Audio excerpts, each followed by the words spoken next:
The cold months are upon us once again. Time to get our vintage wall heater tuned up for the season. Breaker off before going any further. Confirming that power is indeed off. No heat, no voltage. Got 4 screws holding the unit to the wall.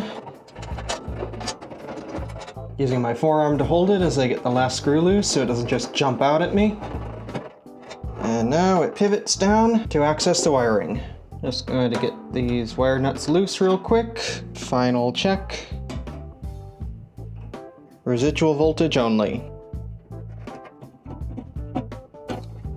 And putting the caps back on for good measure so these can't get into trouble. There's 2 screws to take off the switch and 4 more screws to detach the heater from the grill.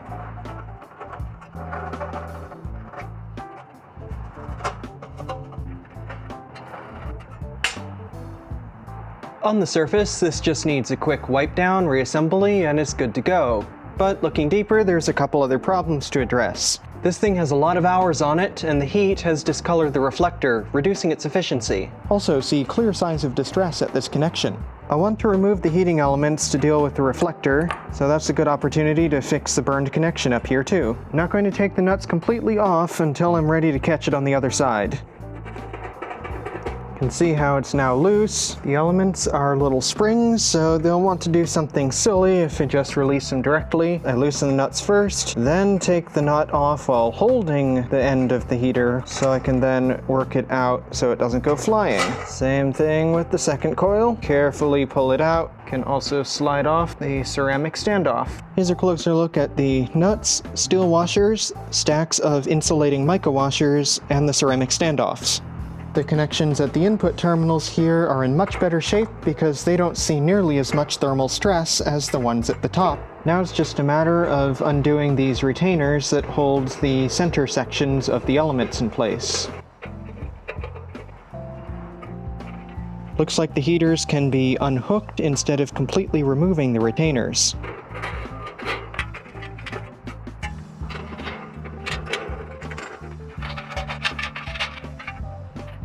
There we go. First I'll give it a wipe with a dilute all-purpose cleaner. Just get any surface dust off, anything that's already loose. A little bit in there, not much.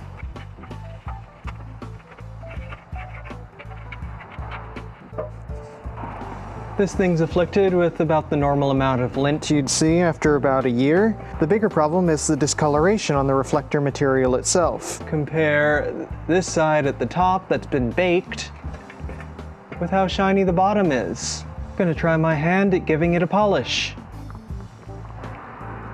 Going to try a small area on the left side here at the top, just in case I f it up, it'll be hidden.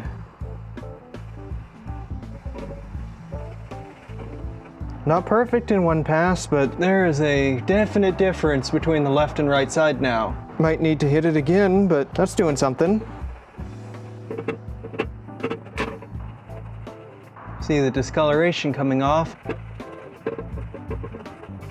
Certainly better than the other side that I haven't touched yet, but how much of that is wax? Going to give it a scrub with isopropyl, let that dry, and see what we get then. My suspicions were correct. While it is still cleaned up better than this side, it's not nearly as shiny now that I've stripped the remaining wax off with the isopropyl. To satisfy my own curiosity, I'm going to hit the unpolished side with the isopropyl as well, just so we have a clear test between the two. Pretty big difference. The Brasso is doing something. After 3 additional off-camera hits, seems like I'm largely getting diminishing returns. Here's where we're at.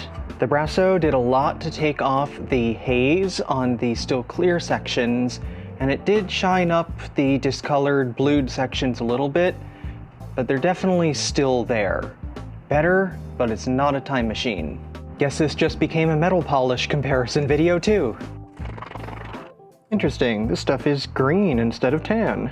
Instructions I saw said to let it sit for a few minutes, especially on tarnished or blued parts, and then wipe it off.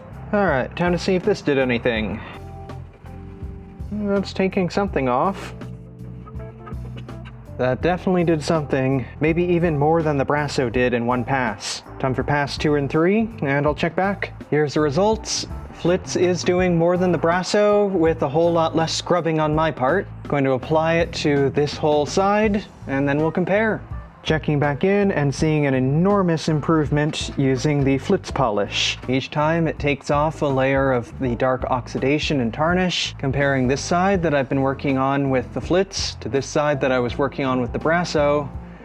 Even at the top with the worst of the bluing, the Flitz has taken essentially all of it away, while the Brasso was not able to go any further than what you see here. That's looking pretty good at this point. The Flitz is to the Brasso what the Brasso was to the Untouched. Almost good as new. Got both sides of the reflector properly shined up now.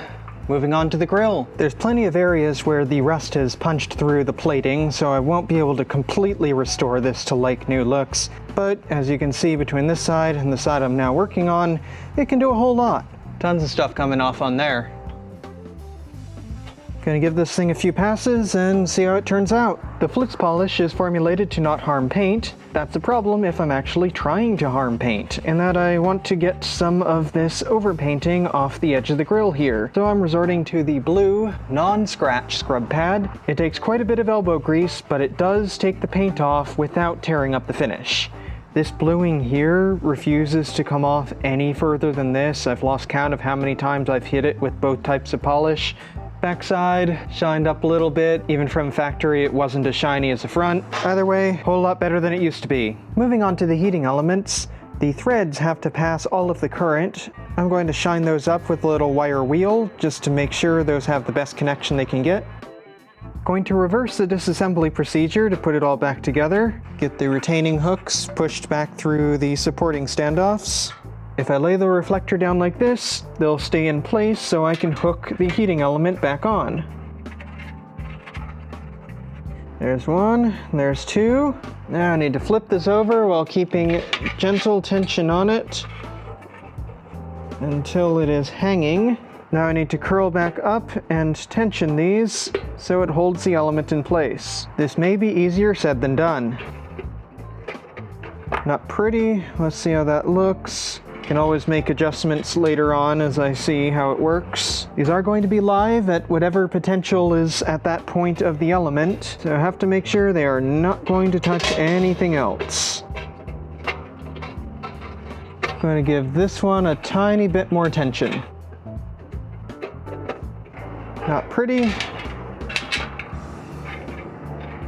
but the element is secure. Now for the same thing with the second heater. Same thing, gentle tension until gravity can take over.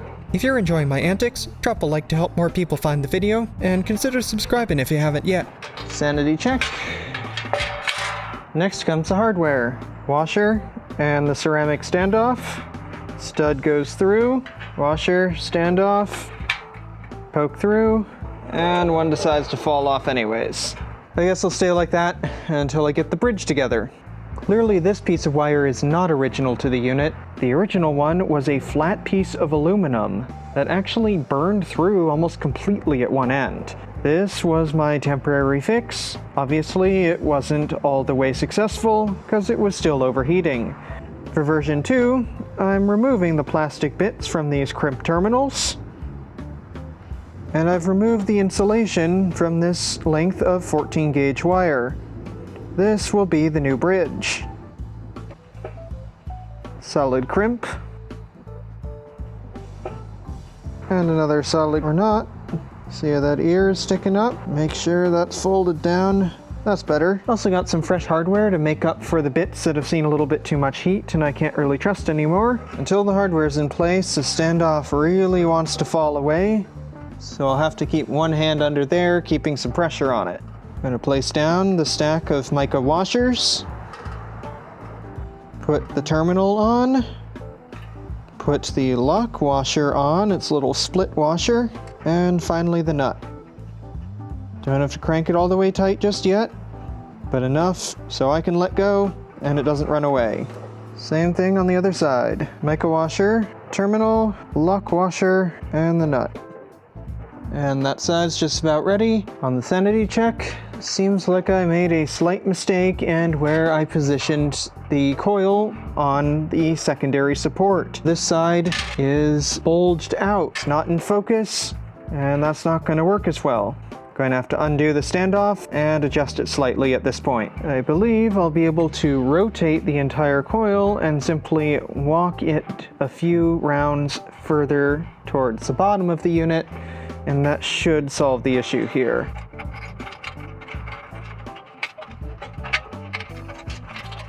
That's looking a little bit better. Gonna put it back together and see what that does now.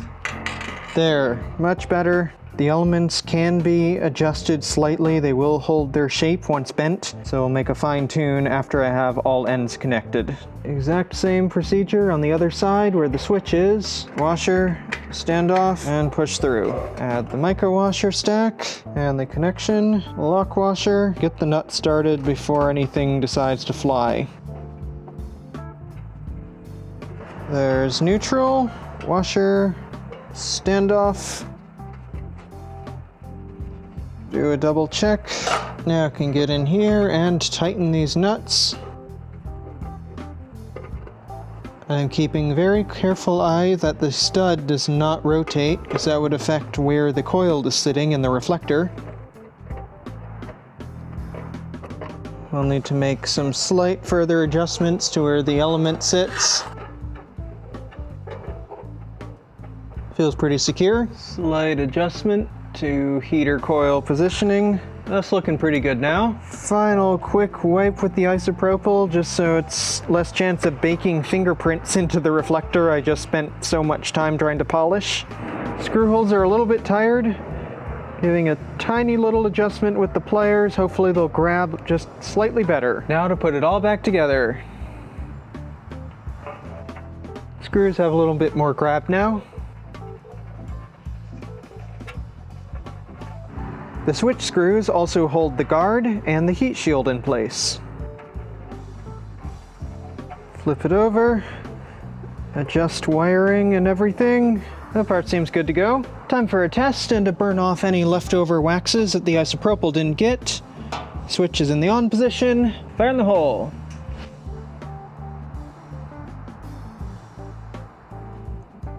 I feel the heat. Elements are just coming up, starting to glow. Elements glowing nicely now. Can feel the heat all the way over here. 8.8 amps. Reflectors are doing a good job. Can barely feel any heat coming off the back. Going to let that run for a few minutes, make sure anything has been baked off so it doesn't make a big stink inside the house. Then I'll get to reinstalling. I know the breaker's off. I saw it with my own eyes. I am still going to do a test for voltage before I touch anything. 3.5 residual, all good. It's not strictly necessary, but I do like to pre-twist the wires before putting the wire nuts on. And make sure those wire nuts are cranked tight.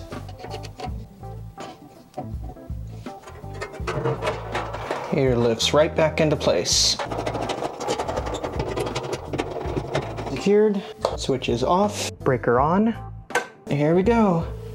That's coming up nicely. Well, that was a lot of work getting this thing shined up, but I think it was worthwhile. Heaters like this punch well above their weight class. They heat occupants and objects instead of just the air, efficiency is higher, and the heat arrives faster. Thanks for watching. Whoa, that's hot.